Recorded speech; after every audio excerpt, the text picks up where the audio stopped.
The Subcommittee on Housing and Insurance will come to order. Without objection, the chair is authorized to declare a recess of the committee at any time.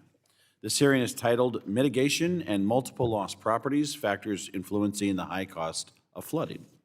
Without objection, all members will have 5 legislative days within which to submit extraneous materials to the chair for inclusion in the record. I now recognize myself for 4 minutes for an opening statement. I'd like to thank our witnesses for being with us today, and I very much look forward to an important discussion focused on the National Flood Insurance Program with special emphasis on mitigation efforts and multiple lost properties. The National Flood Insurance Program, or NFIP, was established in 1968 in response to repeated flood disasters that resulted in the need for federal disaster relief. At the time, Congress felt the NFIP could make flood insurance coverage more widely available at reasonable terms for those who needed it. Flood NFIP is the primary source of flood insurance coverage for residential properties across the country. The NFIP is managed by FEMA. It's primarily funded through premiums from policyholders, but premiums charged by the program often do not fully reflect the real flood risk. When premiums from the National Flood Insurance Fund are insufficient to pay claims, the program has authority to borrow from the Treasury. For most of its history, the NFIP borrowed relatively little from the Treasury. However, after a very destructive hurricane season in 2005, Congress increased the borrowing limit for the program to roughly $20 billion to pay claims. Then after Hurricane Sandy in 2012, Congress increased that borrowing limit again to $30.425 billion. The NFIP has continued to accrue debt in the years that have followed. Most recently, the program borrowed $2 billion in additional funds in February 2025, bringing the program's current debt to $22.525 billion. That leaves just $7.9 billion more in borrowing authority before the program has reached its borrowing cap. In order to appreciate what is driving the increasing debt for this program, we need to better understand what is driving the risk within the flood insurance program. During this hearing, we have witnesses prepared to speak on 2 important factors that affect the program's financial health: multiple lost properties and mitigation. Multiple lost properties are properties that flood repeatedly, often costing NFIP and taxpayers significant money. According to the GAO, as of 2021, unmitigated multiple loss properties made up about 2.5% of all NFIP policies, but 48% of NFIP claims. We can find some public reporting that tells the story of these properties that repeatedly flood. For example, the Washington Post reported in 2024 that one property in Virginia Beach has flooded an astounding 52 times, including 4 floods in 2020, 2 in 2021. The property received payments totaling around $784,000 from the program. I'd like to submit that into the record without objection. The mismatch between the number of these repetitive lost properties covered by the NFIP and the amount of claims paid out to those homes demonstrates a significant structural challenge for the program. While multiple lost properties constitute a significant driver of insurance claims, mitigation is a potential means of limiting flood damage across the country. Methods of mitigation can vary, but in general, there are 4 main strategies for mitigating risk: acquisition, elevation, relocation, floodproofing. All of these mitigation tactics can be used to limit flood losses in areas that are otherwise prone to flooding. Any conversation about the future of NFIP will naturally feature some differences of opinion based on regional divides, and that's okay. Whether you're from an area that floods frequently or one that floods rarely, we all have a unified set of goals, and those are: we need to abate the flood risk. High flooding risk means more damages for homeowners, and more claims and debt is added to the already severely indebted NFIP. And with that, I yield back. I now recognize the ranking member of the subcommittee, Ms. Presley, for 4 minutes for an opening statement. Thank you, Mr. Chairman, and thank you to our witnesses for joining us today. The focus of this hearing is on flooding, the costs of the National Flood Insurance Program, but also the real-life impacts for households, businesses, and families due to the increase of flooding during the ongoing affordability and climate crisis. Flooding accounts for 90% of all U.S. natural disasters, making it the most common and costly natural disaster.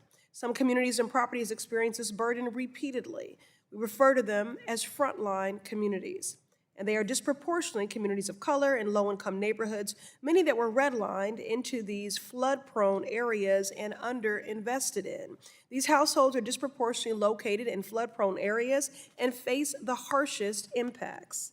These communities all across the United States aren't doing anything wrong, but remain the victims of climate change driven by corporate greed and government policies denying climate change even exists. Compounded by the housing affordability crisis, many of these families are now locked into these areas where natural disasters occur most. Take Chelsea in my district, the Massachusetts 7th. This vibrant community was redlined. Perfectly good properties were appraised at lower values because appraisers wrote these homes were, quote, acquired by Jewish people, unquote. We cannot deny this history because we all continue to feel the impacts today. This underappraisal and systematic devaluation meant homeowners receive less money for their properties. This isn't just an issue in my district. It's an issue across the country where households were redlined, underinvested in, denied loans, and are now being punished for living in those areas and having fewer resources. We need more support for these communities, not less. Private insurers have increasingly withdrawn from the very communities that need coverage the most due to the escalating costs of climate disasters. We need to support government agencies that often go overlooked but are essential, like the National Oceanic and Atmospheric Association, NOAA, who operates the Integrated Ocean Observing System, and the Federal Emergency Management Agency, FEMA, who operates the National Flood Insurance Program. In 2009, under then-Chairwoman Waters, committee Democrats passed legislation with bipartisan support to reauthorize and strengthen the National Flood Insurance Program, also known as the Flood Insurance Program, for 8 years. Unfortunately, the legislation under consideration today does not go far enough. Severe repetitive loss properties remain a major challenge.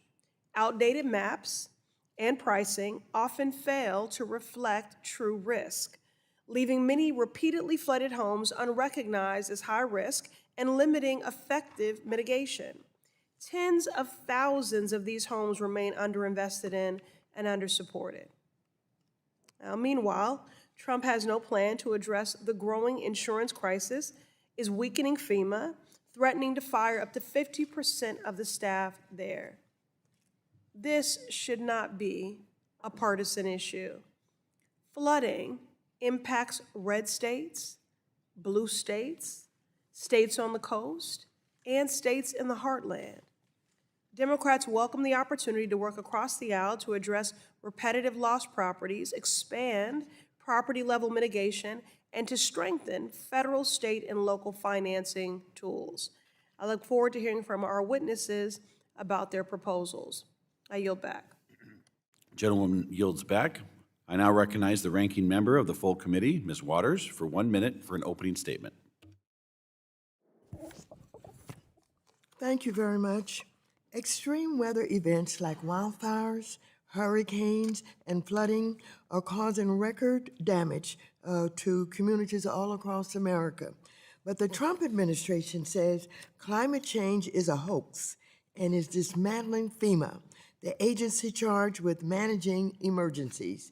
The president is also illegally withholding critical funds and gutting federal programs to help people recover from disasters. Today, this committee can begin to push back on the president and begin the important discussion around one of those disaster-related programs, the National Flood Insurance Program. So I hope Republicans will work with Democrats to reform the NFIP, including by bolstering mitigation funding, ensuring affordable coverage, modernizing mapping, forgiving legacy debt, and finally authorizing NFIP for the long term. I yield back the balance of my time.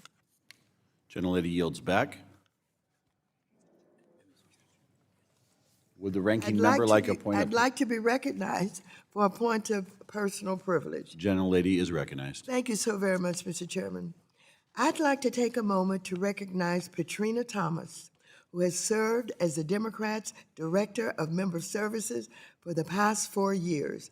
Petrina first joined the committee as a staff assistant and was one of my first hires as chairwoman. She was then promoted to be the committee's clerk and then promoted again to Director of Member Services. In each role, she has held onto the committee. Petrina has distinguished herself as a person of intelligence, wit, kindness, and thoughtfulness. She has worked with members and staff on both sides of the aisle to ensure that committee operations run smoothly, that members and staff are well informed about committee activities, and that all of our members can achieve their legislative goals. So while we will miss Petrina, we're proud of her accomplishments and wish her the best as she embarks on this next phase of her career. So, on behalf of committee Democrats, I'd like to express my deepest thanks and appreciation for all of her work.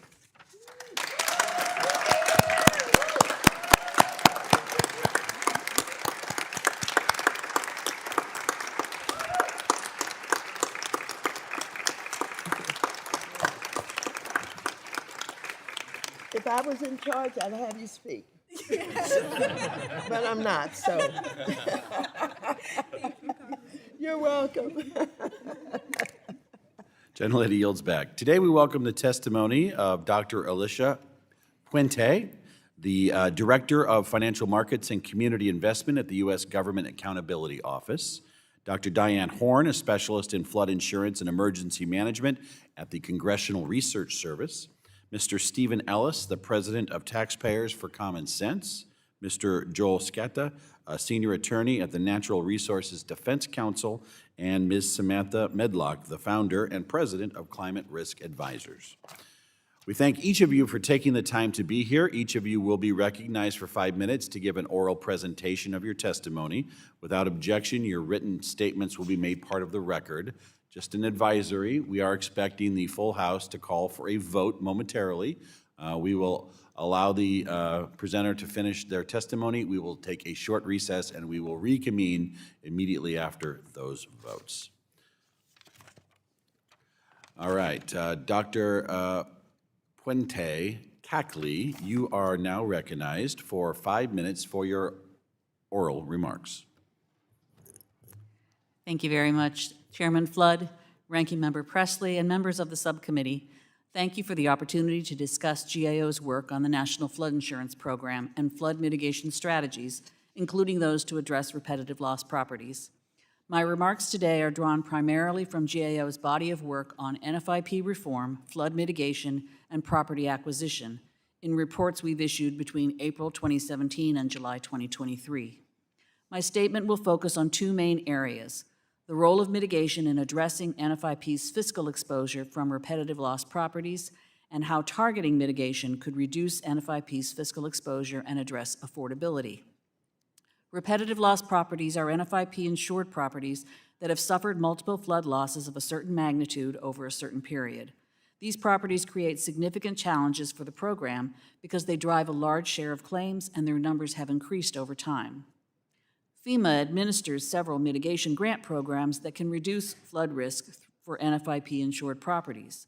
About 77% of property mitigations from 1989 through 2025 were funded by the Hazard Mitigation Grant Program.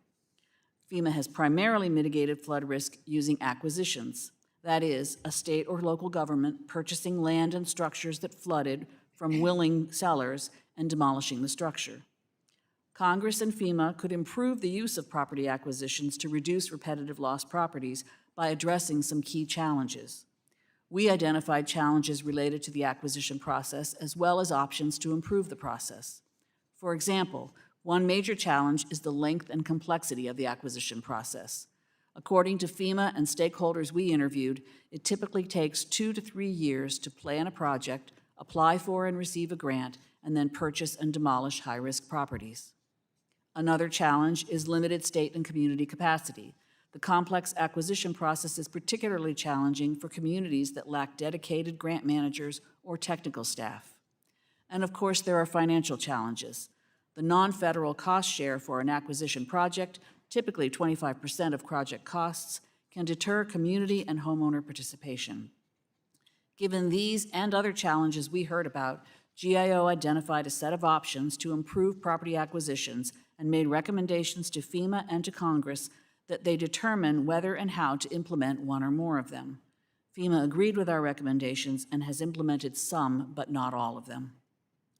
Turning to the topic of NFIP's fiscal exposure, GAO has reported several times, most recently in 2023, about the unsound nature of the NFIP program because current premium rates do not fully reflect a given property's risk of flooding.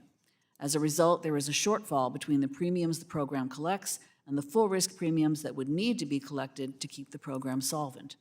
In 2023, we estimated that 66% of premiums were not at full risk.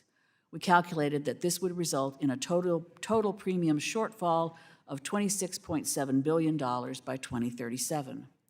To address this, we recommended that Congress authorize and fund means-based assistance for NFIP policyholders unable to afford their full risk premiums, rather than limiting how much premiums can increase each year. Among other things, this approach would make the program more transparent and would help address the program shortfall.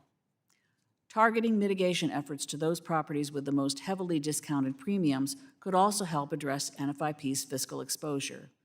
These will disproportionately be repetitive loss properties, as they generally have greater risk and higher full risk premiums.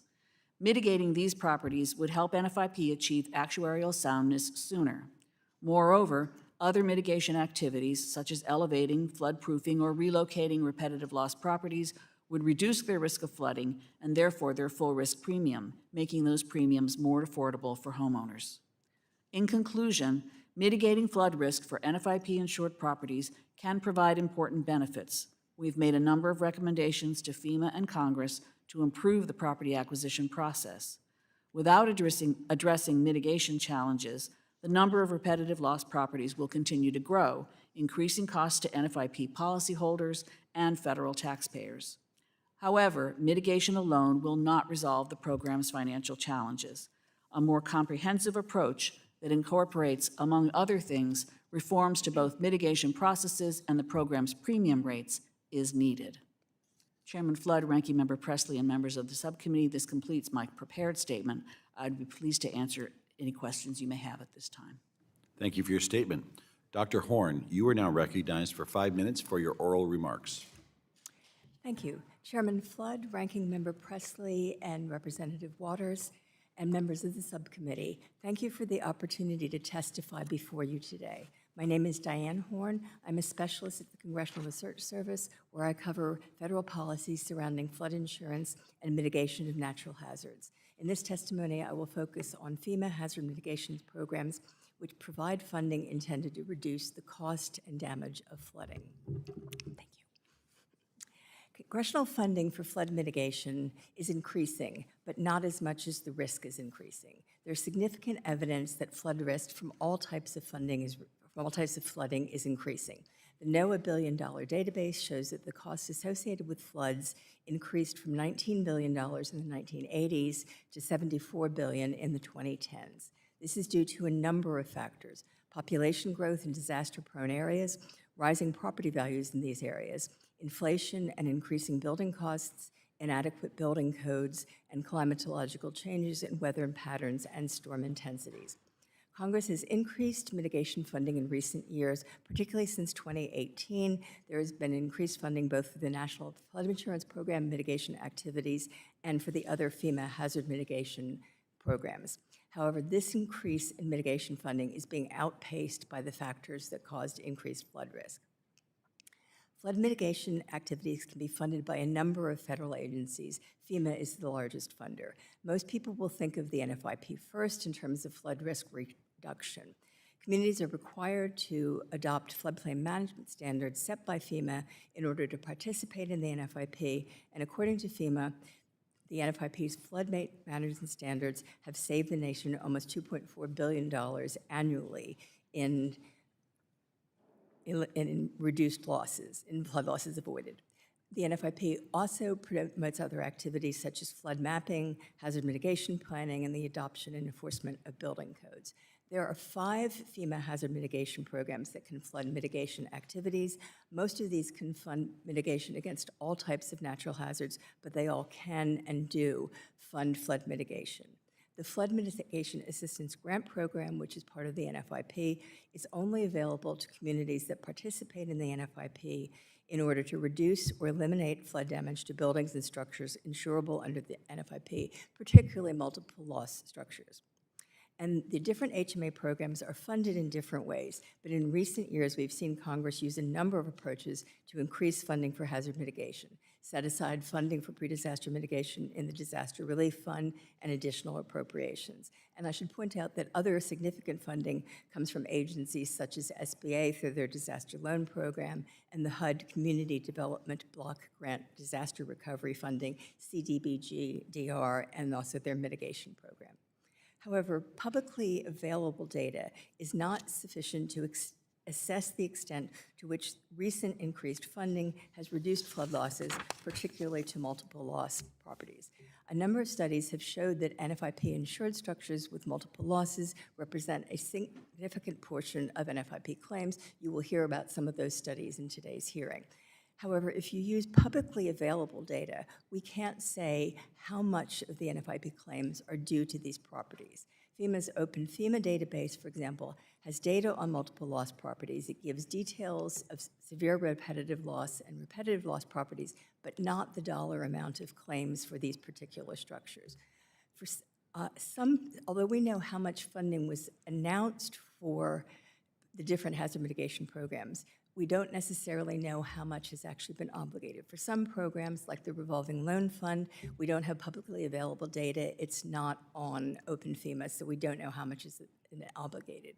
In some cases, it appears from Open FEMA data that no new mitigation program funding has been approved. For example, the Hazard Mitigation Grant Program looks like it hasn't had funding approved for about a year. In some cases, it's very clear that there hasn't been funding available. So the Flood Mitigation Grant Program has had no notices of funding opportunity in fiscal years 24, 25, or 26. This means that we can't assess whether increases in mitigation funding have advanced congressional policy objectives, such as funding more mitigation projects or mitigating more structures, much less whether it's led to reduced loss without access to more recent data. Thank you. Thank you. Mr. Ellis, I would suggest pulling that microphone straight up to your, yeah, there you go. You are now recognized for 5 minutes for your oral remarks. Thank you. Good afternoon, Chairman Flood, Ranking Member Presley, and members of the subcommittee. Thank you for the opportunity to testify. I'm Steve Ellis, President of Taxpayers for Common Sense, a national, nonpartisan budget watchdog.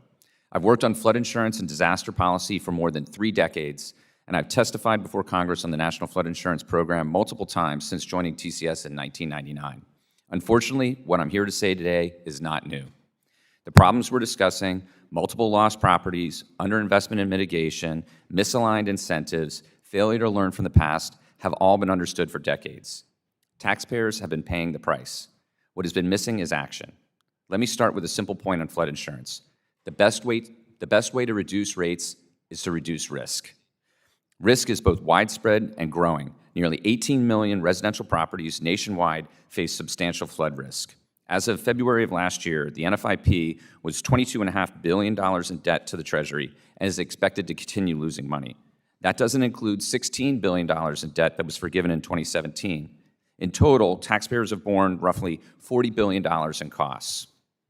We've known for years that multiple loss properties, especially severe repetitive loss properties, account for a significant share of claims, and importantly, we know where they are. One study found that each year between 2012 and 2021, about 1,200 severe repetitive loss properties and nearly 5,000 repetitive loss properties were newly identified. It's on government too. Buyouts are slow or incomplete, leaving homeowners feeling trapped. There is little planning for inevitable floods and mitigation, and buyouts are done a property at a time instead of entire neighborhoods. This is a failure to act on what we already know and to help people get out of harm's way. Because the evidence is clear. Mitigation works. Every dollar invested in mitigation saves multiple dollars in future disaster costs. Put simply, it's cheaper to prevent damage than to rebuild after it. We have proven tools, strategic buyouts done at scale, elevation and floodproofing, relocation, community-wide mitigation, including green infrastructure, but we are not using these tools consistently. The BRIC program, created in 2018 to strengthen pre-disaster mitigation, was a step in the right direction, but it has been stalled until recently. And that is a classic case of being a penny wise and a pound foolish, because taxpayers will pay one way or another. The question is whether we invest upfront in mitigation or continue paying far more after disasters. Regarding pricing, Risk Rating 2.0 is an improvement because it better reflects actual property-level risk. Price is one of the most important ways to communicate risk and influence behavior. Artificially suppressing rates encourages development and redevelopment in high-risk areas, shifts costs onto taxpayers, and misleads homeowners about the dangers they face. The answer is to provide targeted means-tested assistance outside the rate structure, improve transparency around rates, expand participation, especially through a stronger private market. When homeowners are learning about bundling flood insurance with home and auto from a Gecko or Flow or Mayhem or an Emu, more people will be protected. Mapping must be updated using the best available technology. It is too often failed in risk communication. Homeowners believe that if they are not in the special flood hazard area, they don't need flood insurance until they sadly find out that they do. We also need to learn from failure. When there's a relatively small aviation accident, the NTSB investigates and issues recommendations. But after major disasters, despite billions of dollars in federal spending, we don't have a comparable process. A National Disaster Safety Board or similar independent process could provide fact-based analysis and recommendations of what went wrong and how it can be fixed, or what went right and can be applied elsewhere. Finally, reauthorization. Instead of another short-term extension or lapse, the upcoming NFIP reauthorization is an opportunity to fix long-standing structural problems and provide stability. The problems we're discussing today are not new. We know where the highest risk properties are, that mitigation works, that risk-based pricing is essential, that current policies lead to rebuilding over risk reduction. The question is not what to do, the question is whether we will do it. If we want to lower flood insurance rates, we must lower flood risk. That means investing in mitigation, aligning incentives, improving pricing, expanding coverage, and learning from failure. Thank you for the opportunity to testify. I look forward to your questions. Thank you, Mr. Ellis. Mr. Scatto, I'll ask you to do the same with your microphone. Make sure it's up there. There we go. You are now recognized for 5 minutes. Good afternoon. Good afternoon, Chairman Flood, Ranking Member Presley, and members of the subcommittee. Thank you for the opportunity to speak today. My name is Joel Scatta, and I'm a senior attorney at the Natural Resources Defense Council. Flooding is the most common natural hazard in America. It happens in every state, and the danger is only growing. Congress created the National Flood Insurance Program to protect people and reduce flood damage nationwide, but the data tell a troubling story. The program is falling short. Here's one number that says it all. Since the NFIP was created in 1968, nearly 250,000 properties have flooded repeatedly, and that number grows every single year. We call these repetitive loss properties. They represent some of the most flood-prone homes in our country, and yet only 16% of them have ever received any mitigation assistance.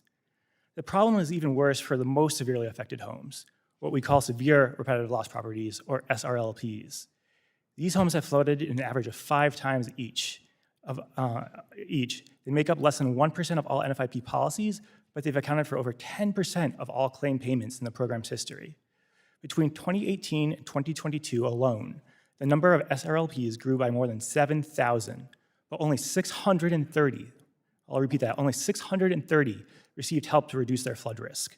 We are falling further behind every year, and the burden doesn't fall equally. Rural and low-income communities bear the brunt of flooding and have the least access to resources to recover. This is a crisis that's hiding in plain sight. So how do we solve this problem? I urge Congress to focus on 4 reforms. First, increase funding for flood mitigation, make it faster and easier to access. Right now, it can take more than 5 years between a flood and the completion of a FEMA-funded buyout. 5 years. That's not disaster relief, that's purgatory. Congress should allow flood insurance to be used directly for buyouts, cutting through the delays that currently make this option inaccessible for many homeowners. We should also reduce the cost share burden on rural and underserved communities, which currently can't afford even the portion of the federal grants to fund buyouts. Second, update our flood maps. Over 63,000 repeatedly flooded properties sit outside FEMA's mapped high-risk areas. FEMA's current maps reflect the past, not the future. They don't account for changing development patterns nor changing rainfall patterns. Congress should require FEMA to incorporate future flood conditions. Congress should also require FEMA to map with greater accuracy. FEMA flood maps represent the 1% annual chance flood at the 50th percentile confidence, meaning there's a 50% chance that flooding could occur beyond that so-called 100-year floodplain. That's the flip of a coin. We are making development decisions based on the flip of a coin. When 40% of NFIP claims come from properties outside the map flood zone, we clearly have a mapping problem. Third, update the NFIP's building standards. The minimum floodplain development standards haven't been comprehensively updated since the 1970s. Meanwhile, 18% of our most severely flood-damaged properties were built after these standards were adopted, meaning they were supposed to be safer, but they're not. We need higher freeboard requirements, stronger standards for critical infrastructure, and rules that reflect the science of what's coming, not what's already happened. Fourth, give homebuyers and renters the right to know their flood risk. Right now, in many states, a seller can hand you the keys to a home that has flooded multiple times and never say a word. A study found that homebuyers of previously flooded homes can expect to face, on average, more than $55,000 in flood damages over the course of a 30-year mortgage. That's not a footnote. That's a financial catastrophe waiting to happen to most families. FEMA itself has said that states with strong flood disclosure laws have higher rates of flood insurance. Congress should make flood disclosure a condition of participating in the NFIP. The bottom line is this: flooding is getting worse, the communities most at risk have the fewest resources to protect themselves, and the program meant to help them is falling short. Congress has the tools to fix this: more accessible flood mitigation funding, climate-updated flood maps, modern building standards, and the simple transparency to let people know when they're walking into a home, whether it has flooded in the past. Thank you for this time. Thank you very much. Ms. Bedlock, you are now recognized for 5 minutes for your oral remarks. Thank you, Chairman Flood, Ranking Member Presley, Chairman Hill, and Ranking Member Waters, and members of the subcommittee. Thank you for the opportunity to testify on the challenges of flood risks and costs. I'm Sam Medlock. I appear today in my individual capacity and do not represent any organization. Floods are among the most frequent and costly disasters in the country. The National Flood Insurance Program underwrites more than $1 trillion in coverage, serving millions of American policyholders, yet the program is under profound strain. The NFIP is burdened by structural designs that rely on debt to operate, requiring repeated congressional action to forgive that debt or to raise borrowing authority. Premiums are rising beyond reach of families who can least afford to be uninsured, and when disasters strike, and the underlying risk continues to grow. At the heart of the program's dysfunction is a small number of properties driving enormous losses. As we've heard from the panel today, the figures are staggering and unsustainable. And yet, a DHS Inspector General audit found that more than 70% of severe repetitive loss structures remain unmitigated. That's 27,000 homes. We keep paying, the risk keeps rising, and the debt keeps climbing. So it is urgent to reform the NFIP to reduce the growing risks and costs of flooding. First, we must prioritize hazard mitigation genuinely and urgently and focusing on these multiple loss properties. Investments in pre-disaster mitigation return orders of magnitude on those investments with the adoption of flood-resilient codes and standards generating even greater returns. So we know that for every dollar that we spend on hazard mitigation, we're getting a return of $6 to $7. For investments in advancing resilience-based codes and standards, we can get returns of more than $10 for every dollar invested. So we know what works. Communities that have plans and projects ready to go need funding to implement those projects to mitigate hazards on the ground. Under-resourced communities that are falling behind need a strong federal partner to help develop plans to buy down risk through community-led projects. Second, it is necessary to address the debt. The NFIP's $20 billion burden isn't just an accounting problem. It distorts premiums, it constrains investment, it makes affordability even harder. This cycle of debt reflects catastrophic storms like Katrina, Sandy, and Harvey, but not actuarial failure. Congress should forgive the debt and reset the NFIP with structural reforms so the program can price risk rationally and avoid future debt. Third, we must protect affordability. The NFIP is taking needed steps toward actuarial soundness, tying ratings more closely to risk, and correcting a longstanding structural inequity. Under the legacy system, lower value homes were effectively subsidizing higher value ones. But accurate pricing only works if risk is reduced. Premiums that are sound but unaffordable will drive households out of coverage entirely, shifting those costs back to taxpayers through disaster assistance. We need means-tested assistance and robust investments in technical and financial assistance at the pace and scale to meet this growing and urgent need. The legislation noticed for today's hearing reflects, I believe, a shared recognition that we should not indefinitely subsidize risk, but we must actively manage the transition out of it. Restricting coverage without investing in buyouts, relocation, and mitigation simply moves costs somewhere else, onto families and disaster assistance accounts. The path forward requires three things working together: affordability protections for households at greatest risk and need, aggressive investment in hazard mitigation, and insurance structures that signal and reduce risk. Without this alignment, we risk trading one set of challenges for another. But with it, we have an opportunity to reset the NFIP on a more sustainable, equitable, and forward-looking path. Thank you. I welcome your questions. Thank you for your testimony. Two items for the record. One is a statement of the National Association of Mutual Insurance Companies to this committee dated March 26, 2026. And the second is a statement of the American Property Casualty Insurance Association dated the same date. Without objection, both are received. For what purpose does the gentleman from Arkansas, chairman of the full Financial Services Committee, seek recognition? Mr. Chairman, I'd like to have a point of personal privilege. Gentleman is recognized. I want to add my thanks and appreciation, along with that of our ranking member of the full committee, to Katrina Thomas for her outstanding contributions over many years to the committee. She's been just an incredibly bright spot in a dreary location here at House Financial Services Committee. She's always got a smile on her face, and she's always worked with the minority, the majority, to have a good outcome for our committee, and I wish her well in her future, and thank you for your service to the committee. Yield back.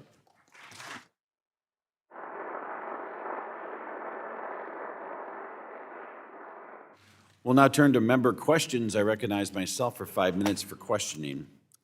Mr. Ellis, in my opener, I spoke about homes that flood very frequently, such as one in Virginia Beach that has flooded dozens of times. In your testimony, you described some of these homeowners as trapped. Can you help us understand why a homeowner in one of these very flood-prone properties might not move on their own?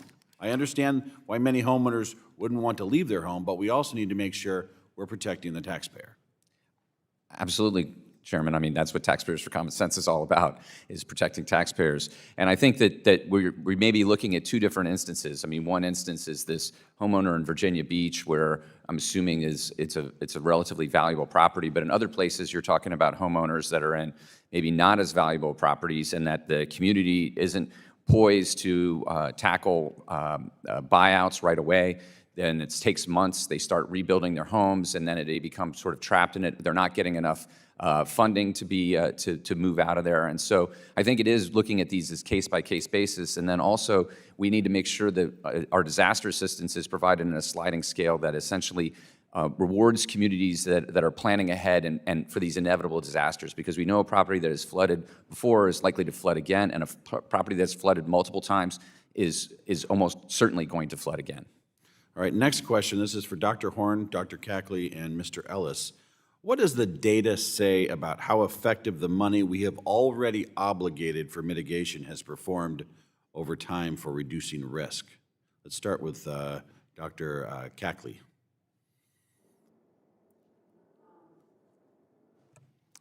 Could you repeat the question? I'm not sure. What does the data say about how effective this mitigation money that we've handed out has been over time?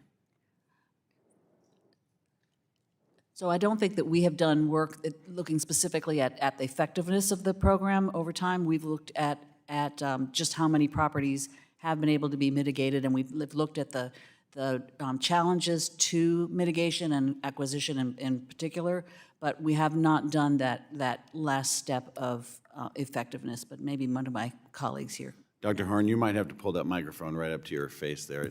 Yes, thank you very much. You could all tell it was my first time. You're doing great. What's your answer to that? So the most recent funding, it's not actually easy to tell the big increases that we've seen in the last few years. And one of the reasons for that is simply that the data sets that are available, at least publicly available, don't tell you what the claims have been. So that property in Virginia Beach, and I used to live in Virginia Beach, I'm pretty sure I know what road it's on. We don't know how much they've actually received in claims up to the moment. And the reason for that is that's in a completely different data set. So FEMA can provide that information.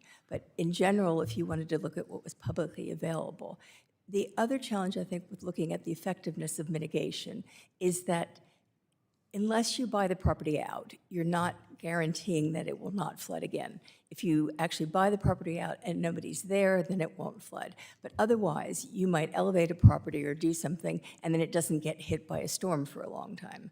So it's not easy to attribute current actions if there hasn't been a current flood to see the impact. Mr. Ellis, briefly. Yes, Mr. Chairman, I would echo what Dr. Horn has said about the availability of data and then also about buyouts being permanent mitigation. But I would also flag that not all mitigation is created equal. That certainly a buyout is more permanent, but then we also have issues, and I believe it was in Dr. Keckley's testimony and the written testimony about checkerboarding and how it's only not buying out entire subdivisions, and so you actually aren't really mitigating the risk nearly as much as you could. But then also that the mitigation dollars go further in certain areas and less further in other areas simply because of the cost of goods and services.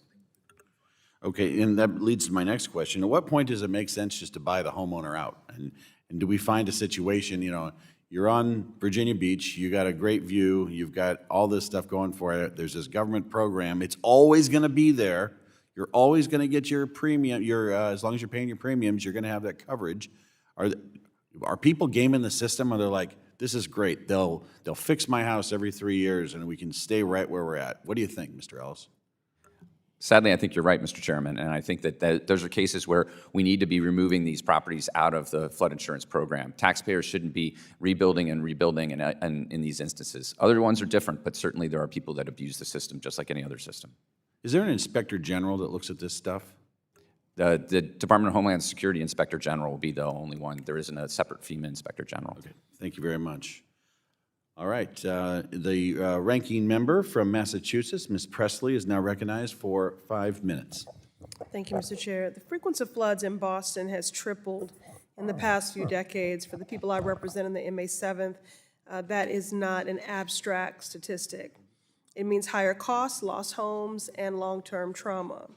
We're living in an environmental justice crisis made worse by Trump and Republicans who insist on rolling back climate resilience programs, and the harm falls disproportionately on marginalized people. Mr. Scotta, we know communities of color in low-income neighborhoods face repeated instances of flooding, threatening safety, stability, and affordability. What are some of the contributing factors? Thank you for your question. One of the contributing factors has been redlighting, as you mentioned earlier. There were multiple studies conducted by organizations like Redfin that showed redlining had directly led to communities of color being put into these high-risk flood zones. Other issues are that in certain areas, lower valued homes are all people can afford, and the reason why they're lower valued is because they're in flood-prone zones. And so it's really important that when we do mitigation funding, we are targeting those homes, because just providing insurance doesn't stop flooding from happening. We really need to get people out of harm's way, whether it's through buyouts, through elevation, through other means. Thank you. Thank you. And I would add to that list systemic divestment, structural racism, a lack of affordable housing to that list. So when we say communities of color in low-income neighborhoods are overexposed to flood risk, this is what we mean. Families and workers in places like Chelsea and Dorchester are living on the edge of an economic and climate disaster. In fact, in East Boston alone, 2/3 of buildings facing future flooding are mixed use. So that means both homes and businesses are at risk. Families could see their homes and their livelihoods damaged or completely disappeared. So this will cost millions of dollars, hundreds of jobs, especially in transportation, food service, and accommodations, the very sectors that sustain our communities. So I want to talk about solutions. In Massachusetts, less than 2% of the state's roughly 3 million housing units carry the National Flood Insurance Program coverage, leaving most homes uninsured for floods. We need to ensure people can keep coverage and protect their homes. Ms. Cackley, what does GAO recommend to help low-income homeowners in places like my district keep NFIP coverage that is affordable? Thank you for the question. We are actually doing work right now on the flood insurance protection gap, because your concern is valid, that there are very many people in this country who are at risk of flooding but do not have flood insurance of any kind, either through NFIP or through private insurance. And so we are looking right now at what is the available evidence about the extent to which consumers purchase flood insurance, the financial effects of being uninsured, factors that influence whether consumers will purchase flood insurance, and then the actions that consumers that would increase consumers' purchase of flood insurance. And that work will be available later this year.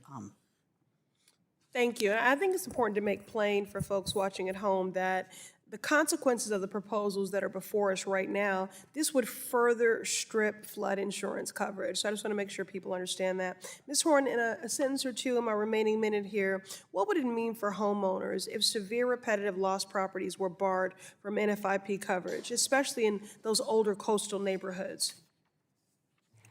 Thank you for the question. They always have the option of trying to buy insurance in the private market, but the likelihood is that that would be difficult to obtain or potentially just so expensive that they wouldn't be able to buy it. Without access to some form of insurance, they would be reliant either on disaster assistance, if that is forthcoming, or state assistance, or they would not be getting assistance to help with recovery from floods. Thank you. At this very moment, what we need are more solutions and less problems. So that's why we have to stop cutting FEMA's workforce. We have to stop defunding community grants. We have to stop allowing corporations to poison the environment, exacerbate the climate crisis. Congress needs to pass legislation that helps frontline communities and advances environmental justice. I don't believe that homeowners should be punished by the government because a flood happened.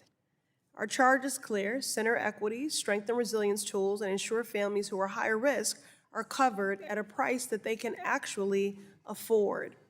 Thank you. I yield back. Gentlewoman yields back. The gentleman who is also the chairman of the full Financial Services Committee from the great state of Arkansas, Mr. Hill, is now recognized for 5 minutes. Thanks, Chairman Flood, and appreciate holding this important hearing. Ms. Coakley, we might start with you briefly. The GAO had a report out after Katrina and Ivan that was the subject of a hearing in this committee probably 10 years ago. But it asserted that somewhere just under $1 billion of mitigation money given to the state of Texas and the state of Louisiana was found to be wasted. In other words, the money was sent to parishes and counties for people to raise their houses out of the floodplain. So Joe gets $15,000 to raise his house. And the point of this GAO study was they didn't do it. And they didn't have any accountability on seeing it done. And therefore, GAO reported that that was money, not properly allocated. Do you recall that study? It was not a study that I did. It was probably a different part of GAO, because there are folks that do disaster assistance work in just a different. But it's an example that here you are, nearly $1 billion that could have been spent in event mitigation. Absolutely. And so that's a key point, I think, for us to consider. Mr. Ellis, there's an old economic premise that I'm sure is well known to you with your bias towards high-quality market economics. It goes something like this: when in a hole, stop digging. So I'm curious of all these properties that have been cited as repeat properties, how many of them, like in your example of between 2011 and 2020 or whatever the example was, how many of those were recently approved by a state or local jurisdiction as opposed to being a historic site? Any idea on longevity of those? Mr. Chairman, that was a RAND Corporation study, and I don't recall right off the top of my head whether they were just eventually became severe repetitive or repetitive loss, or whether they were historic properties. I'm not sure. This is again a major issue for this committee, which is the federal taxpayers are subsidizing state and local counties and city mayors who are interested in economic development and property taxes, and they're approving people to build houses up in one-way ravines with no fire suppression in Los Angeles County, or they're building in floodplains that they shouldn't be building in, or maybe not at the density at which they're building and under the conditions. Is that a fair description of what's happening in America today? Certainly, Mr. Chairman, and I can add to that. I also think about Houston, where you had Ike come through, and then just years later, you had Hurricane Harvey and some of the same properties flooding, and these are areas where we should have learned from that disaster, and it gets back to my comment about having a disaster, a National Transportation Safety Board for disasters. Yeah. So after Katrina, I was involved with a group that built houses in Lacombe, Louisiana, which is an unincorporated area on the shores of Lake Pontchartrain, probably in terms of sea level, minus 6 inches, I would guess, something like that. And none of the people that we helped rebuild their houses had a mortgage, because these are houses they inherited from, somebody in their family, and this is a flood-prone area, and they live in a flood-prone area. But of all the houses that we repaired, only one was raised with mitigation dollars. And my question is, should the state and local governments require flood insurance for people even if they don't have a mortgage interest? Who wants to answer that question? I mean, this is the state and local governments need to take responsibility here. This can't be Uncle Sugar. And by the way, we didn't have flood insurance before Camille in 1968. So you were on your own. This is a modern 50-year-old issue here, trying to help Americans have access to flood insurance, which I get. I get the premise of it.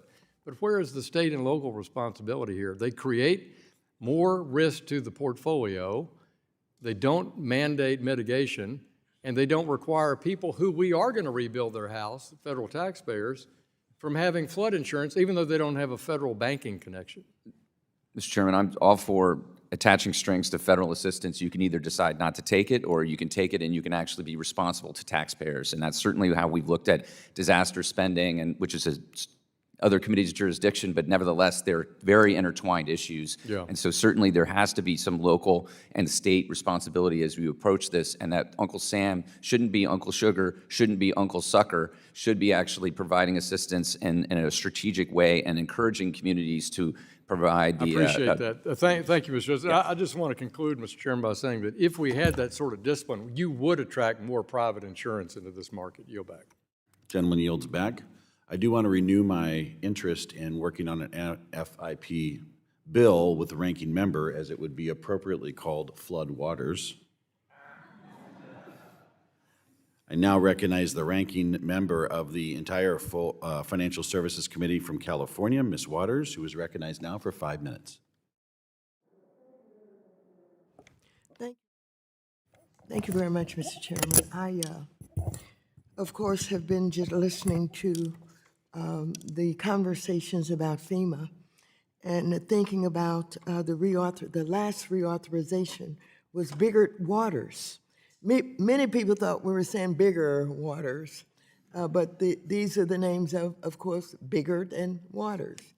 And now we're talking about the President of the United States wants to dismantle FEMA and talk about turning it over to private interests. It is very hard for me to even think about the dismantlement of FEMA. As a matter of fact, I can remember Katrina when I and Jesse Jackson and Cleo Fields went to the airport and picked up folks at the airport, some of whom had medical problems and couldn't get to doctors, and we drove all across the state picking up people off the highway and finding shelters for them. And here we are with a war in Iran, and the president just asked us for $250 billion, I believe, in order to pay for the war, and that doesn't count the billions that it cost when he first started the war. It is inconceivable that we know that flooding is inevitable and that we'll have more Katrinas and more flooding all over this country, and the President of the United States wants to get rid of it. Well, I want to tell you, FEMA has a deficit.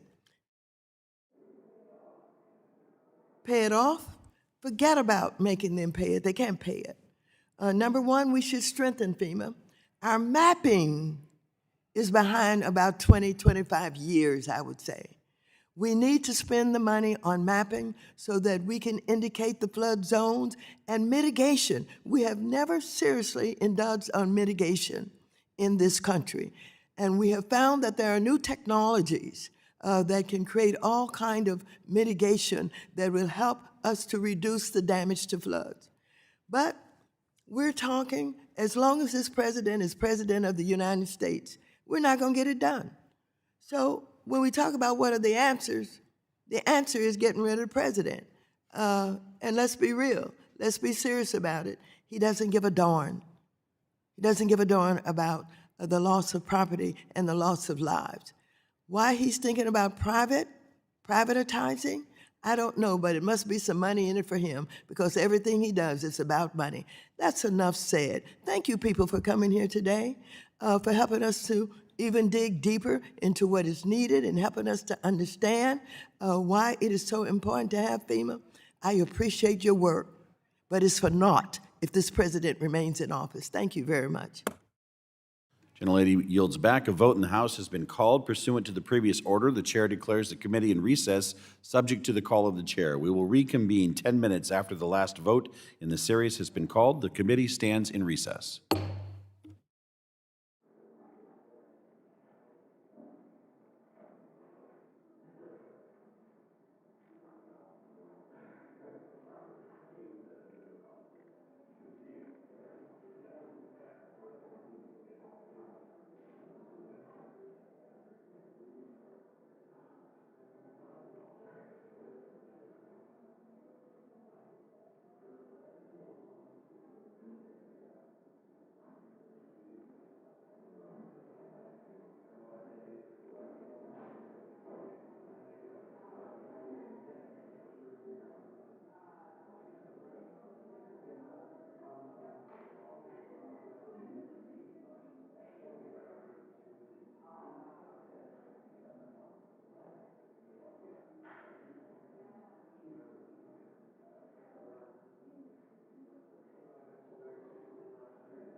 The committee will come to order following our recess. I now recognize the gentleman from Wisconsin, Mr. Fitzgerald, for 5 minutes. Thank you, Chairman. Dr. Cackley, based on GAO's work, what are the primary drivers behind the concentration of NFIP losses among repetitive and severe repetitive loss properties? And why has this issue persisted despite years of policy attention?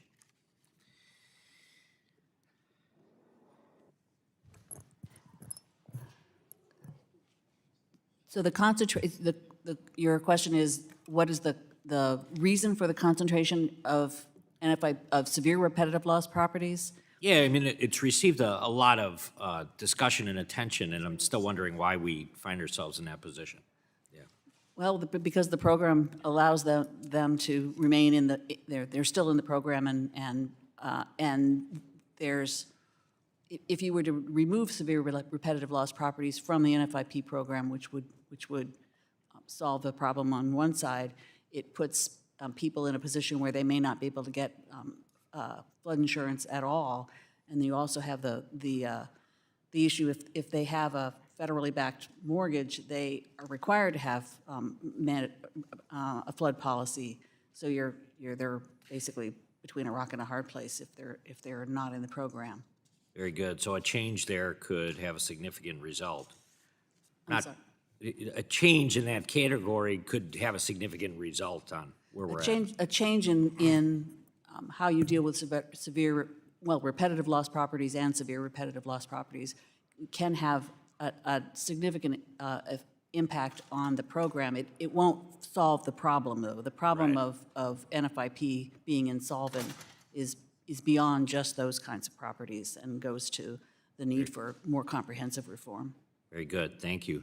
Dr. Horn, how well does the current NFIP pricing structure reflect the actual flood risk, particularly for the properties that have experienced the multiple losses, which we were just discussing?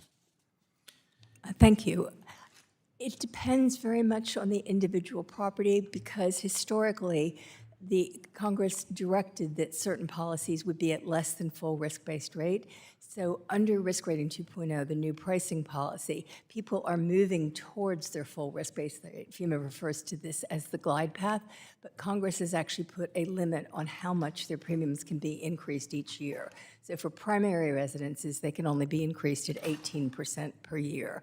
For severe repetitive loss, the ones that we've been talking about, it could be increased at 25% per year, but what we don't know is for an individual property how long that glide path is. So GAO, I think, said that it was going to be something like 2037 before 95% of policies were paying the full risk-based rate. So it's just going to be very variable depending on how far below their full risk-based rate a particular policy is right now. Very good. Thank you. And then, Mr. Ellis, I wanted to just talk a little bit about the taxpayer liability, ask you a question on that. I know this is maybe overly broad, but what policy tools, such as limiting coverage for SRL properties or expanding buyouts, would most effectively reduce the long-term taxpayer liability? Do you have any thoughts on that? Well, certainly, I think you can tackle it from both, and by doing a smart buyout system that buys out whole neighborhoods that are at risk, you're going to have a significant reduction in the risk to taxpayers. I mean, there's no doubt about it. And then obviously, if you are able to tackle severe repetitive losses properties to mitigate them so that they're not in that category anymore, or conduct buyouts for those, it is going to have a beneficial impact. But as been previously stated, the program's underwater for more than just the reason of severe repetitive loss properties. There's just the rates are finally coming to being more actuarial or closer to actuarial, but they haven't been for decades, and that's a legacy issue. Very good. Thank you. I yield back, Chairman. Gentleman yields back. The gentlewoman from Michigan, Ms. Tlaib, is now recognized for 5 minutes. Thank you, Mr. Chair. We all know that flooding is a tremendous issue. That's why we're here. And every single one of our districts have been impacted by it. But in recent decades, the city of Detroit, especially even some of the surrounding cities, have seen increased rainfall intensity and volume and growing likelihood of larger storms. From city of Dearborn, which is the second largest city in my community in 2021, a month's worth of rainfall in 24 hours causing a once-in-a-century flood. In that same year, Western Wayne communities, as well as Dearborn Heights, suffered significant rainfall flooding as they had a 2 years prior in 2019. And I could tell you in Dearborn Heights, I know Chairman Flood talked about this, when do we finally purchase the homes and FEMA and so forth, and we've done that, over a dozen homes. And they're not in the flood maps. But because of the severe damage and continuation, even losing frontage, their backyard footage just is literally being swallowed up by the excessive flooding. But rainfall volume for a 10-year storm in Metro Detroit is expected to increase, not by a little bit, but 67%. And no one thinks about the Midwest when they think of flooding. And that has to change. FEMA was created in a way to help the coastal communities. Now with flooding being so prevalent in the Midwest, FEMA doesn't cover basements like people think. There has to be a bedroom down there and all these other things. And that, to me, has really left a lot of my families in homes in disrepair. 2 years after a lot of these storms, they now have mold. They have toxins in their home because, again, FEMA wasn't covering the cost of mitigating and cleaning out those basements. So, even in this time, Mr. Scata, given the changing conditions and everything, do you see the importance, obviously, in changing FEMA's mapping, but also in what they will cover in damage? Again, we have Fix Our Flooding Basements Act. One, it's educating my colleagues that this is actually factually true, that basements are not covered unless there's a bedroom down there. And second of all, the fact that even years later, we're seeing mold and toxins and the creation of an unsafe home, meaning in many ways, it needs to be demoed at this point because of the excessive flooding. So if you could talk a little bit about the importance of both. I know mapping is so important, but at this time, I also think even if we did fix that, it still won't cover basements. Yes, thank you. And you are correct. Basements usually are not covered by NFIP policies.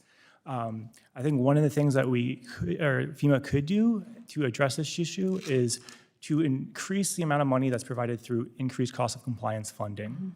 So ICCC funding is triggered when there's a flood that damages more than 50% of the value of a home. Right now, a homeowner who gets that type of damage only gets about $30,000. Yeah. That's far less than what it costs to actually mitigate a home nowadays. It didn't stay in line with inflation, and it's not even helpful when they do get that money because they often can't afford to make up for the rest of that cost.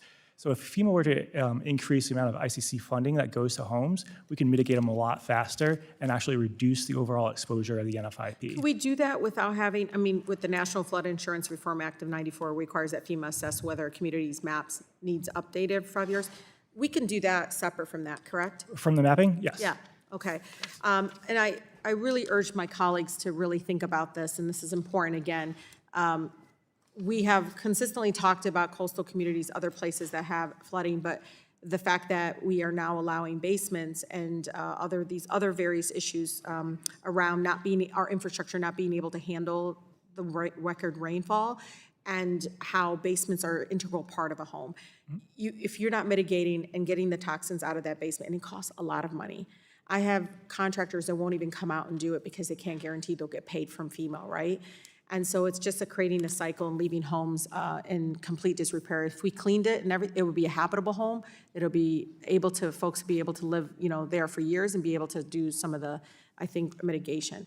Lastly, you wrote an article, Mr. Scata, arguing that under this administration, FEMA has faced death by 1,000 cuts. What are some of the ways that FEMA has been undermined? I think some of the ways that FEMA has been undermined are through just reductions in the hazard mitigation programs. Yeah. It's good to see that BRIC is back up and running. That is essential for reducing risk. I'd also like to see the hazard mitigation grant program be more utilized. A lot of the buyouts are through that program. Thank you. Thank you, Mr. Chair. Gentlewoman yields back. The gentleman from Tennessee, Mr. Rose, is now recognized for 5 minutes. Thank you, Chairman Flood and Ranking Member Cleaver, for holding this important hearing, and thank you to our witnesses for your time being with us today. I care a great deal about protecting taxpayers from mounting National Flood Insurance Program debt while still encouraging responsible risk management. That's why I fully support Representative Downing's discussion draft to bar newly designated severe repetitive loss properties from the NFIP, but I believe that's only a first step. Right now, taxpayers are effectively lending money to this program so it can repeatedly pay claims on the very riskiest properties in the country, and to me that is fundamentally unfair. In my view, real reform means drawing a hard line and removing all severe repetitive loss properties from NFIP coverage, so the federal government is no longer acting as an open-ended ATM for chronic loss properties. Mr. Ellis, given your experience, what principles do you think should guide us as we look at how to treat these severe repetitive loss properties from going forward so that taxpayers are better protected? Thank you, Congressman. One of the things is that we need to have better data and understanding of where the severe repetitive loss properties are, and so that we can get to some of these issues about whether they're like impoverished and they can't get out of there, or if it's the Virginia Beach property that's well off and has been flooded dozens of times, as mentioned by the chair. And so I think one is to get the information. The other is to have strings attached to these funding and to try to move people out of these properties, buy them out, or to mitigate the properties. And then lastly, I think the other thing that's important for taxpayers is to move this program to get closer to actuarial rates where it's going to be attractive to the private sector to offer flood insurance, and so that way more Americans who really do need it can get coverage because they're buying it from their private insurer.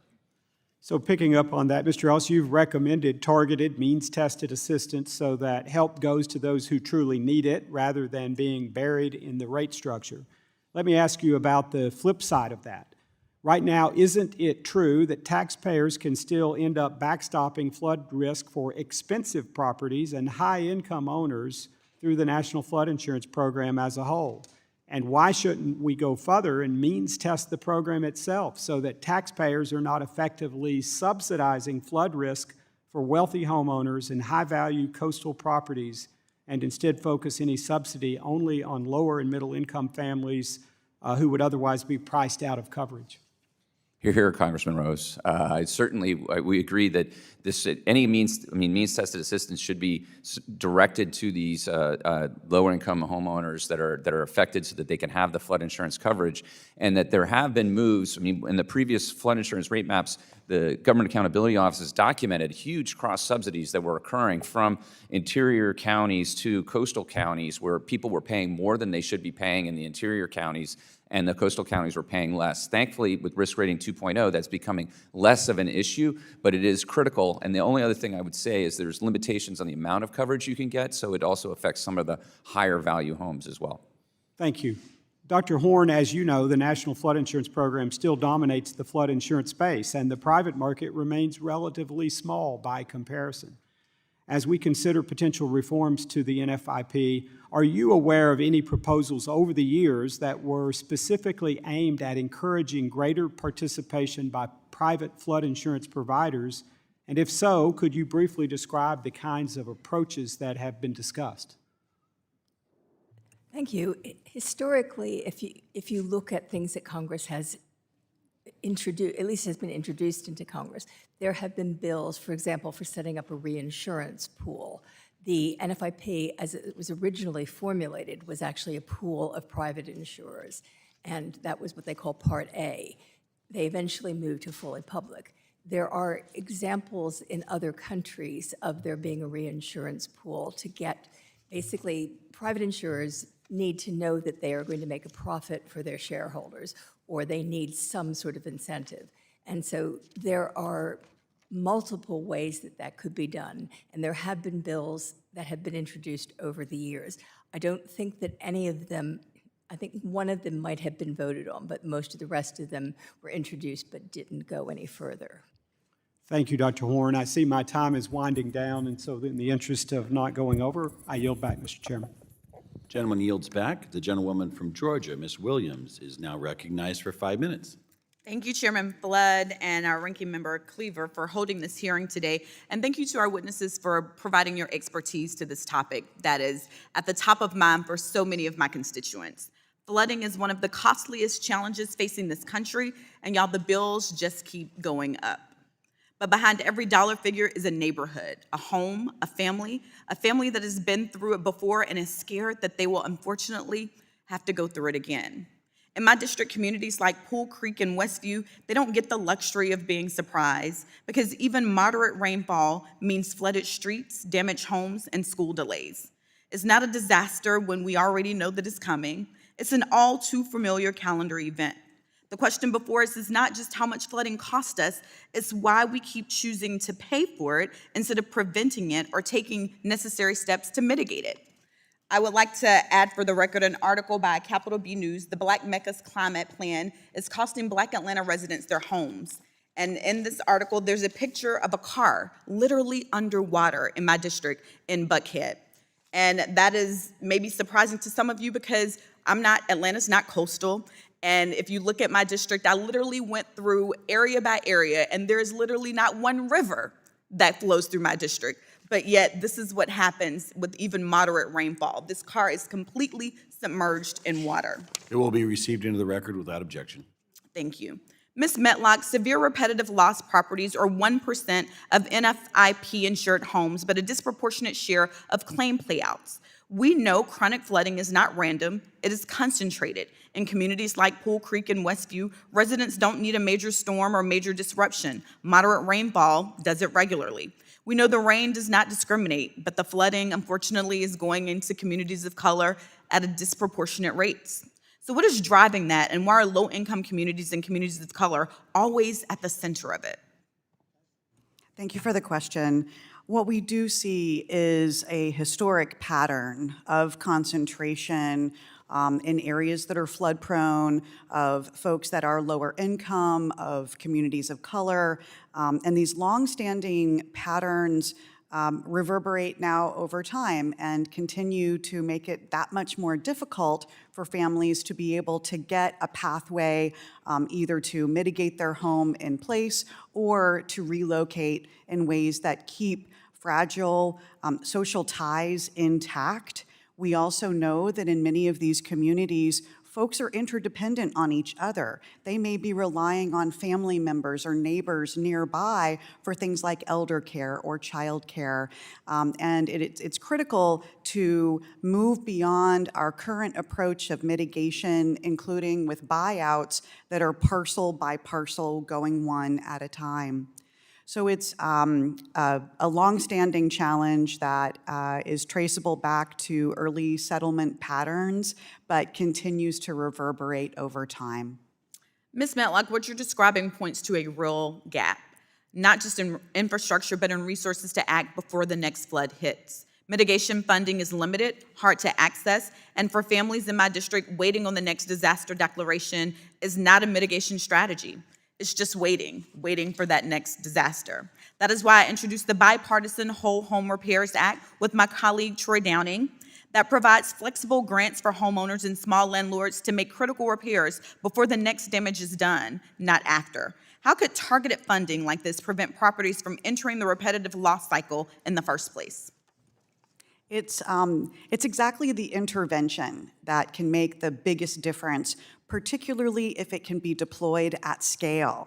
We already see examples across the country where local leaders or regional partners or even states were able to do pilot programs to engage in hazard mitigation. We certainly see FEMA supporting that where it's able to. But even with the reintroduction and the release of the BRIC program again yesterday, it is a drop in the bucket compared to the scope and scale of need that is out there. But there are examples where hazard mitigation, whether it's through elevation or strengthening the home, is enabling folks to be safer, to reduce their insurance cost, to reduce the disruption and misery associated with repeated flood.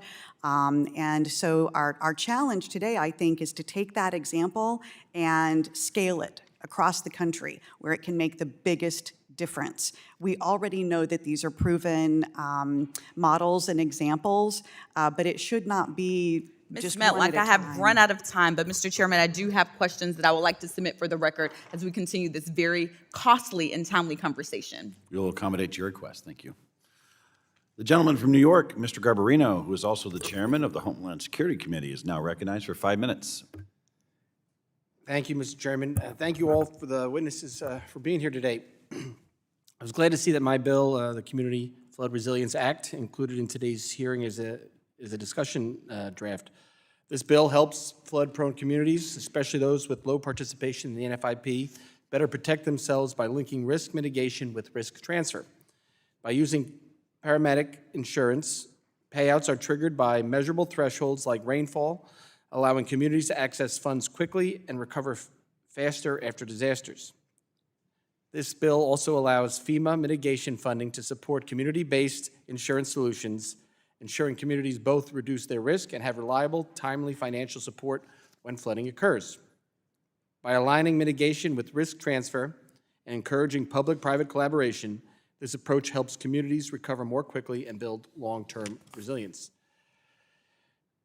Dr. Puente-Cackley, how can we ensure that this integrated approach, linking flood mitigation investments with risk transfer tools like parametric insurance, is effectively implemented within existing FEMA programs so that communities actually see faster recovery times, reduced costs, and measurable improvements in long-term resilience? Thank you for the question. I think that parametric insurance is a tool that can be used as part of the more comprehensive reform of NFIP. I think there are definitely benefits to the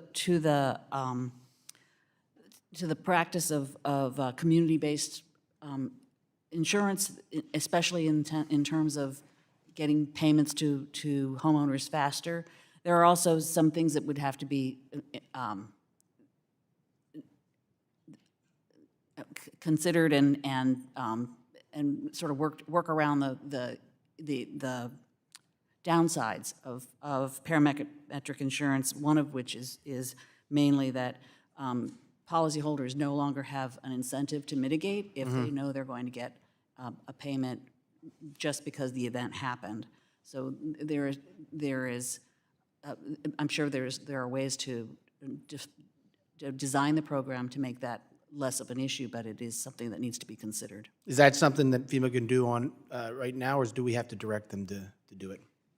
I'm sorry, Can FEMA do that on its own? Can it use these tools like parametric insurance, and can they effectively implement them on its own, or does Congress have to direct them to do this? I think FEMA would probably require authorization to do that. Okay. Dr. Horn, from a policy and program design perspective, how can Congress best structure FEMA mitigation funding and flood insurance frameworks to support approaches that combine risk mitigation with risk transfer, including parametric insurance, while encouraging effective public-private partnership? Thank you. Excuse me. Certainly, historically, much more funding has gone to post-disaster mitigation activities than pre-disaster mitigation. It really has only been in recent years that Congress has begun putting more funding into pre-disaster mitigation, and it still doesn't receive as much as the Hazard Mitigation Grant Program, for example. Much more money has gone out through that than through the other programs. The key thing about pre-disaster mitigation is you don't have to wait for it to happen. You can identify places that are at risk, and you can apply for funding that would reduce that risk before it happens. So in terms of structuring this, the Flood Mitigation Assistance Grant Program from the NFIP, again, has historically been paid for just by NFIP policyholders, which means that any funding that the NFIP spends on mitigation, they don't have available for floodplain management or paying claims or any of the other things the program does. Congress addressed that significantly in the Infrastructure Investment and Jobs Act, where they appropriated $3.5 billion to the Flood Mitigation Assistance Grant Program. But in terms of what could be done, I think an increased focus on pre-disaster mitigation, not waiting for a disaster to happen, but identifying places at risk and trying to reduce that risk before they ever flood. I appreciate that, and I was happy to vote for the infrastructure bill, and I like the focus, I do like the focus on pre-mitigation. I know on Long Island, where I'm from, we have worked very closely with local municipalities and the Army Corps to figure out what needs to be done, and through our new Community Project Fund requests and appropriations, we've been able to get money towards those pre-mitigation efforts. So thank you very much, and I yield back.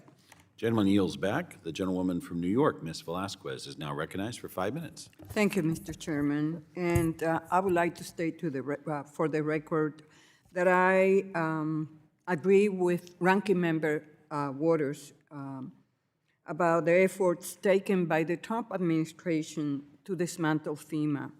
Ms. Medlock, wouldn't you agree that these efforts make it difficult for the NFIP to operate effectively? I'm sorry, do you mind repeating the question, please? Wouldn't you agree that the efforts taken by the Trump administration to dismantle FEMA, that it will make it difficult for the NFIP to operate effectively? Thank you. Certainly, as the agency operates with fewer staff or under greater uncertainty, it can make it more difficult to administer the full range of programs. Thank you. And over the years, and even a few minutes ago, I have heard many of my colleagues, particularly on the other side of the aisle, argue that the NFIP doesn't operate with actuarially sound rates, or that repetitive lost properties continue to threaten the solvability of the program. One of the most important ways we can do that is by investing in pre-disaster mitigation strategies. Can you explain the importance of Congress investing in pre-disaster mitigation strategy to make our communities more resilient and help keep rates affordable for the NFIP policyholders? Thank you. It is probably the single most important thing that Congress can do in advancing the community insurability, keeping insurance rates affordable and within reach, and ultimately buying down risk in the first place to stem humanitarian impacts and the human misery that goes with repeatedly flooding, repeatedly having to evacuate, and living with the uncertainty of a home that is flood-prone and unmitigated. And can you explain how programs like the NFIP and CDBG-DR can help deliver this type of funding to states and localities? Certainly. As these programs are designed to advance rebuilding stronger, whether it's through the payouts through the National Flood Insurance Program or the funding made available through Community Disaster, CDBG-DR through HUD, as long as they are not rebuilding what was harmed in the first place, but instead learning the lessons that the disaster has to teach, then it can break the cycle of disaster. Do you believe that private insurance carriers are equipped to deliver this type of grants? If they were to be asked to take on the NFIP portfolio tomorrow, I don't believe they're equipped to do that quickly. So doesn't their inability speak directly to why the NFIP remains necessary? The NFIP is essential social infrastructure. It will take some time that will not be measured in weeks or months or even single years. It's going to take time to grow a robust private market that can take on the full scope and scale of flood risk for the United States. It will also take significant reforms, including investments in hazard mitigation, to buy down the risk and buy down that portfolio in the first place. That said, I do think that there's appetite, but it's going to take time to grow it, but importantly, bring it in reach for everyone. Well, that's the reason why I have called for a 10-year reauthorization. Mr. Scott, you have been quoted as saying the NFIP, with the right reforms, can become a tool that not only insures people's homes, but also helps community adapt to a weather riskier future. Can you explain your quote? What type of reforms would you recommend? Thank you. Yes, the NFIP is more than just an insurance program. It also sets the floor for building standards across the country, it provides floodplain mapping, and it also provides mitigation. All three combined can help reduce risk beyond just insurance payouts. Some of the big reforms, though, that need to happen with mapping. The maps are insufficient, they're out of date, and they're backward-looking, as well as looking at how to get more mitigation funding into people's hands, especially lower-income communities that don't have the resources to adapt. Wouldn't you agree that as a baseline starting point, all parties should publicly acknowledge that climate change is real and the impact it is having on our communities is real? Gentlewoman's time has expired. I yield back. Gentlewoman yields back. The gentleman from Montana, Mr. Downing, is recognized for 5 minutes. Thank you, Mr. Chairman, and thank you to the witnesses for being here today. You know, the National Flood Insurance Program and the coverage over multiple lost properties has been of particular interest to me as the former insurance commissioner of the state of Montana. And one of my main concerns has been making sure that Montana ratepayers, Montana taxpayers, are not subsidizing the risky and costly policies issued in these flood-prone areas. And, you know, some of these very problematic repeat losses, I mean, it may be tough to hear, but sometimes God tells you don't rebuild there. And my constituents shouldn't have to suffer just because somebody else does. I'm going to start with Dr. Puente-Cackley. Has the National Flood Insurance Program, which is obviously subsidized by the federal government, has that incentivized construction in extremely risky areas? So in the past, where National Flood Insurance Program premiums were heavily discounted in many areas, I think that probably was true. As we've now moved to risk rating 2.0 and premiums are moving toward full risk rates, I think that will be very much less true. And for severe repetitive loss properties in particular, if you have them paying full risk rates, they're not going to be the problem that they have been. Thank you. Dr. Horn, would you agree? What do you think? Thank you. So certainly new policies that come into the NFIP for the first time are being charged the full risk-based rate from the beginning. It's the people that have been with it for a long time.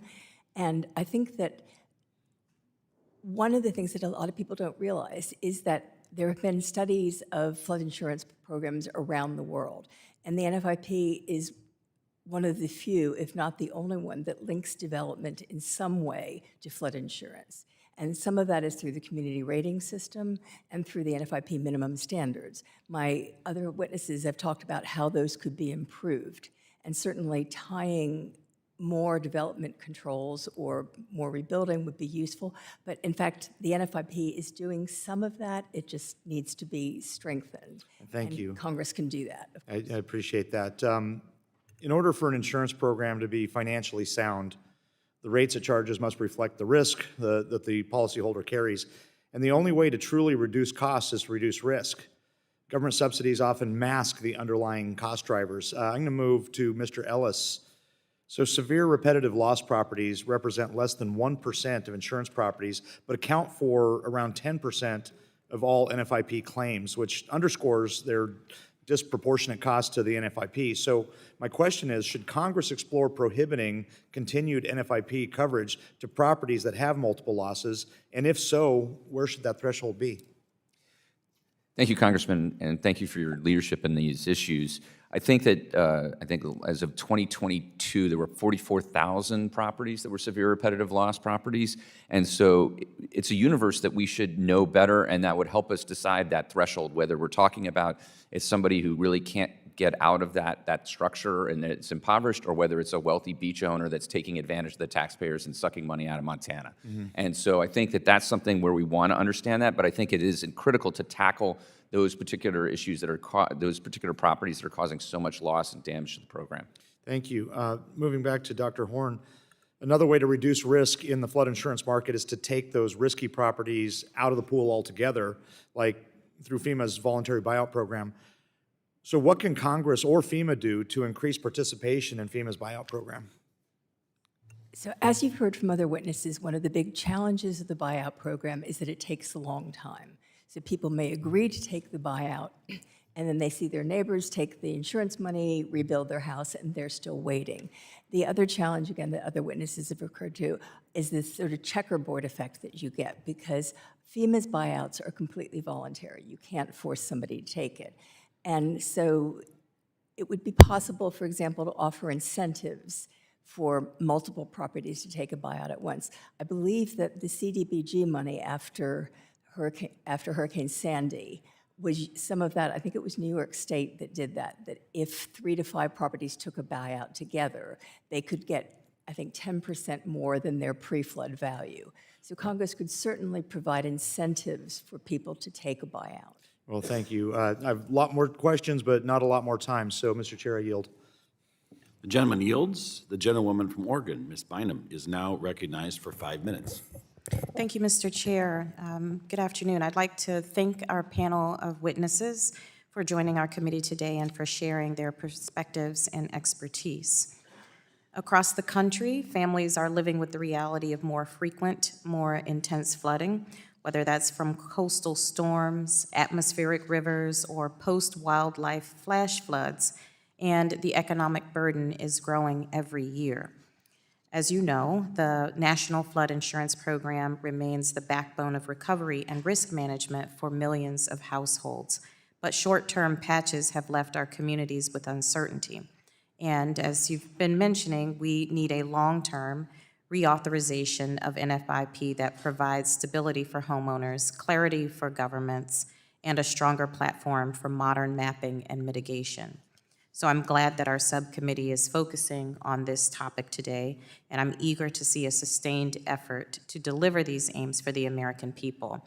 So I was a little jealous to hear that Representative Downing has also introduced other floodplain acts with other people, but I'm proud to have introduced the Bipartisan Floodplain Enhancement Recovery Act with him as well. And we know that healthy floodplains provide a variety of important services to both our ecosystems and our communities.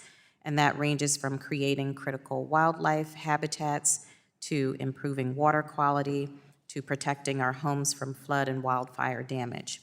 And I've seen firsthand in my district that when we put resources into restoring these ecosystems, we really are investing in a safer, healthier, more beautiful future. So as a quick example, let me tell you about the Waichus Canyon Habitat Restoration Project. This project is located downstream of Sisters, Oregon, in my district, and it's helping to restore critical habitats along the Waichus Creek. This restoration will allow the river to better support species like Chinook salmon, steelhead, and bull trout. But in order to secure the floodplain permit from FEMA to move forward, the project itself had to shell out $101,000 in order to update flood map modeling and prove that the project wouldn't increase flood risk. So this delayed the project's timeline and meant that there was less funding for the actual restoration. And so I believe that when the federal government, though well-meaning, gets in the way of that good work, I believe there's only one thing to do, and that's get out of the way. So our bill would make sure that low-risk, high-value ecosystem restoration projects won't get stuck in regulatory limbo just because FEMA's flood maps are out of date. And I believe that this is common sense bipartisan policy, and I'm proud to be a leader on this bill alongside Representative Downing and Representative Stile. So my first question is for Dr. Horn.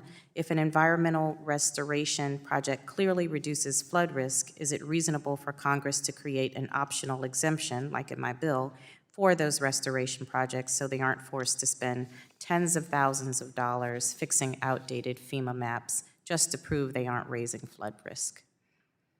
Thank you. CRS, of course, does not make recommendations, but it would certainly be within Congress's authority to do that, to provide differential funding that would look at the costs of identifying where the impact of a flood project might be. I mean, the no rise requirement, for example, is my understanding is it's mainly to make sure that if one community does something, they don't pass the problem on downstream to another one. So that would be something that, again, it would be within Congress's authority to say that if we want to look at that, we could maybe not waive, but they could provide funding to make sure that things happen more quickly. And in recent years, the mitigation programs have encouraged green infrastructure like this, but that again is a very recent phenomenon in the last few years where that's been a high priority. Thank you. And Mr. Scotta, we've heard about restoration projects, including in my district, that have had to spend over $100,000 updating flood models to satisfy FEMA's no-rise rule on outdated maps. How would an optional exemption for these low-risk projects help speed up projects that actually lower flood risk and reduce NFIP losses? And maybe you can submit the answer for the record, but I appreciate you taking my question. And Mr. Chair, I yield back. Gentlewoman yields back. The gentlewoman from Texas, Ms. De La Cruz, is now recognized for 5 minutes. Thank you, Chairman, and thank you to all the witnesses for being here today. I am very interested in this conversation because I served in the insurance industry for 25 years. I'm not a day over 30, of course. And so for 25 years, this was my space. Homeowner insurance, NFIP. In fact, I wrote so much NFIP that they called me the flood gal because I knew everything about flooding and the hazardous areas in our community where people would suffer the most damage when a storm came.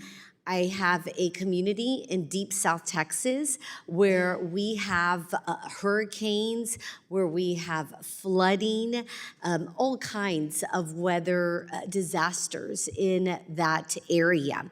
So that being said, because I started so young in the housing insurance time, I had a very unique experience because with my private insurance that I worked for, I was able to write insurance directly from my carrier. And then there came a time when we could not. We actually had to write through NFIP. So two different applications, two different modes of selling the insurance. So in my experience, I see several different factors, and I'd love to hear more about this from you all. Number one is the write your own insurance and having agents have the ability to be able to write flood insurance through their carriers, directly through their carriers. Why? Because it is a seamless process from writing a homeowner's policy directly into a flood insurance policy where you don't have to break the conversation or break the application. And number two, it is about education as well. Many of the homeowners in South Texas just weren't aware of of NFIP and the importance of flood insurance. And as an agent, when you're sitting with a homeowner already talking about the different types of homeowner applications that they can be insured through or by, that is already a 45-minute conversation, at least. And now you've got to go and explain homeowner insurance. You're talking about a 2-hour application with a family that might have toddlers running around them at the same time. So I'd like to first hear from each of you all about the importance of having write your own NFIP carriers into the program and how that might relate to my experience as an independent insurance writer. And we'll start over here. So the write your own companies are basically agents of NFIP. They write the insurance, but NFIP carries the risk and pays the claims when a flood happens. So I think you're right that homeowners who are home buyers who are having to figure out buying homeowners insurance and then understanding that flood insurance has to be added on because it's not part of your homeowners insurance is all, that's a lot to handle at once. Private insurers also do cover flood, and we've been talked a little bit already today about that they don't have a large share of the whole portfolio of flood insurance, but they do carry flood, and I'll just reclaim my time quickly because we only have a couple seconds. And what I found on the private side was that the insurance company was not able to price at the full risk of what flood insurance actually costs. And that's where the battle becomes NFIP or an actual private carrier. yes, that's true, but that's why having risk rating 2.0 moving toward full risk rates means that private insurers will be able to compete with NFIP as more and more policies are charged at the full risk rate. I look forward to learning more. Thank you. I yield back. Gentlewoman yields back. The gentleman from New York, Mr. Lawler, is now recognized for 5 minutes. Thank you, Mr. Chairman. CRS has highlighted that past flooding is one of the strongest predictors of future flooding. Dr. Horn, FEMA reports that one hotel has filed 228 separate claims, and a single-family home has filed 41 claims. What does this tell us about the predictive value of past flooding, and how should Congress incorporate that reality into NFIP reforms? Thank you. One of the, at least historical approaches to the NFIP is, of course, that it's selling insurance, and they are selling you a policy for 1 year. So in the same way that an insurer wouldn't charge you now for health risks that you might have in 20 years, the NFIP doesn't do that either. So they have historically not priced future losses. On the other hand, in the sort of instances you've mentioned, where they have flooded numerous times, that's something that they know that that property is likely to flood again. And I guess the other thing that would be useful is to acknowledge that the maps don't actually show every source of risk. So the existing maps show the risk from rivers and flooding from the sea. It does not show the risk of flooding from heavy rainfall. And we've seen that, I think, certainly starting with the Baton Rouge floods in 2016, Hurricane Harvey, Hurricane Florence, Hurricane Helene. We've seen a lot of instances where the flooding has come from heavy rainfall, and that's currently not included on the maps. It is included in the new pricing from Risk Rating 2.0, but if people still rely on the maps to know that their risk, that's not going to be something that becomes available. Again, as many people have said, there needs to be more education about the flood risk to individual properties. Now, the NFIP currently owes taxpayers more than $22.5 billion, including new borrowing just last year. Mr. Ellis, from a taxpayer protection standpoint, how sustainable is it for the NFIP to continue covering properties that repeatedly flood, some 5 or more times, without requiring mitigation or buyouts? It's not sustainable, Congressman, and so we're going to have to move that direction to try to relieve some of the pressure on the program. Now, FEMA has funded about 46,000 buyouts, but GAA notes these projects often take years. Ms. Cackley, what are the primary bureaucratic or statutory barriers that slow down voluntary buyouts, and what reforms would most effectively shorten the timeline for high-risk properties? So there's a number of different stages to the process of applying for mitigation and a buyout specifically. One of the things that would, and they all take time, to have a plan, to apply for the grant, to get the grant, all of that takes time. One of the things that would definitely make things go faster would be if there were a pre-approval mechanism for certain properties so that FEMA could approve those acquisitions very quickly. A 2019 study by the National Institute of Building Sciences found that every $1 invested in hazard mitigation saves up to $6 in avoided disaster losses, including reduced property damage, lower recovery costs, and fewer disruptions to local economies. Mr. Ellis, given that mitigation yields such a high return, what prevents federal programs from prioritizing pre-disaster mitigation over post-disaster spending? Well, has been previously mentioned, and one is that there's been less money, less resources, and some of it is because of the budget rules. You know, that's money that's on budget, whereas a disaster is is emergency funding, and so there's more money. Thankfully, the BRIC program actually allowed some of the post-disaster funding to be shifted to mitigation, which is why it was so concerning that it was stalled for a few years here. But so that's one area where I think we could do much more. And the other thing, just on your comment about delays on buyouts, it's something that where we think that the disaster funding, we should have some strings attached to that, that communities that do more to make themselves less vulnerable in the future should be able to get more assistance. And that would be like you already planned. We know these places have flooded. We know they're going to flood again. When they flood again, we're buying them out right now. Cash on the barrel. No question, and I think that's a reality that needs to be dealt with. I mean, some of these properties that are continually flooding, you need to address with a buyout. Frankly, mitigation is not going to solve the problem. So I appreciate your testimony, and I yield back. Gentleman yields back. The gentleman from California, Mr. Liccardo, is now recognized for 5 minutes. Thank you, Mr. Chair, and thank you for allowing me to sit in on the subcommittee again. I think I'm becoming the subcommittee mascot.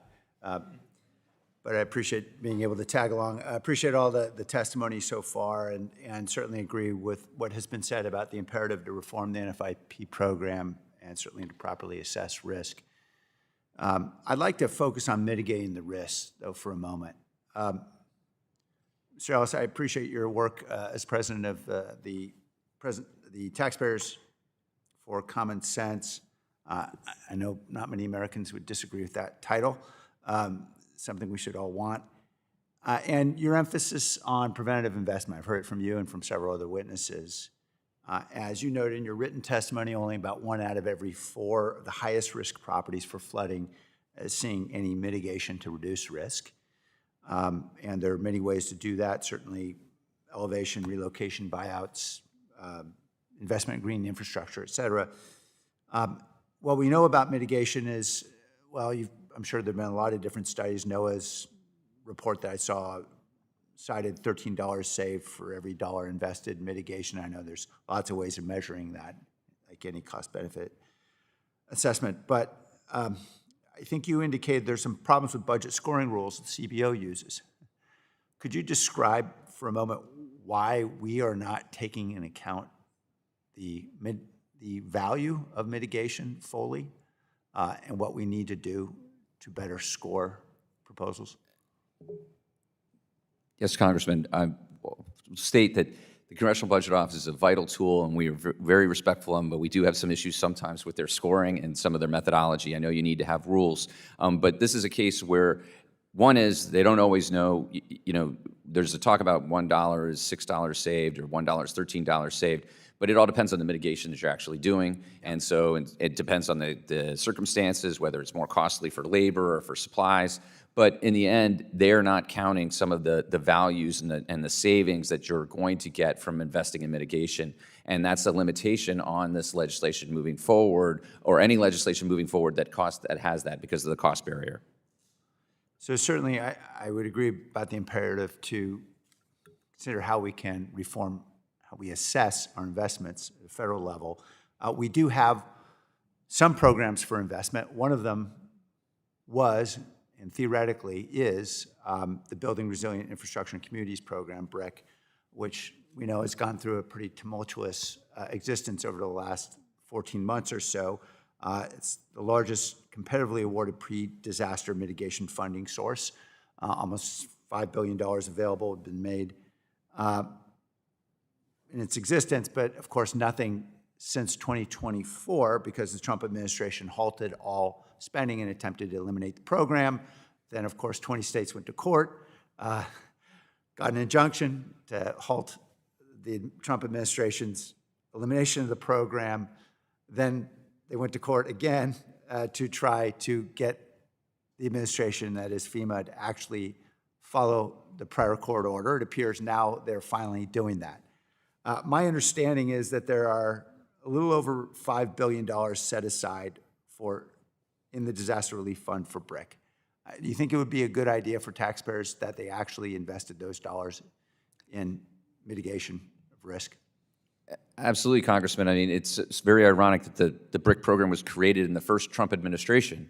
It's their own creation, and it really is a great tool where you're taking some of that post-response dollars and you're pre-sponding to future disasters. And so that's an investment in the nation's future. That's an investment in taxpayers and having reduced future losses. And so, no, it's an important area, and it's something that I'm glad to hear that the money is finally moving. Well, we'll certainly be pushing hard. There's some communities in my neck of the woods, including some coastal communities, are facing very imminent threats, and we want to ensure that the BRIC funding that they're on the short list for is actually realized. I'd love to talk. I know I'm running out of time. I'd like to be able to approach you offline. We're working on some ideas that don't involve public investment, because I know we're concerned about taxpayer dollars, but clearly we need to find ways to incentivize private investment, that is of homeowners and property owners, in resilience and risk reduction. And I look forward to having a conversation with you offline about how we can best do that. I think there's some lessons we've learned from local communities that have utilized programs like PACE, though imperfectly, to find ways to actually empower homeowners to help themselves. And I know we'll be discussing those hopefully in the weeks ahead. Thank you very much. Thank you, Congressman. Gentleman yields back. For the record, a FEMA advisory dated March 25, 2026. FEMA announces $1 billion in federal funding to help states mitigate impact of disasters. I'd like to thank all witnesses for their testimony today. Without objection, all members will have 5 legislative days to submit additional written questions for the witnesses to the chair. The questions will be forwarded to the witnesses for their response. Witnesses, please respond no later than April 30, 2026. The hearing is adjourned.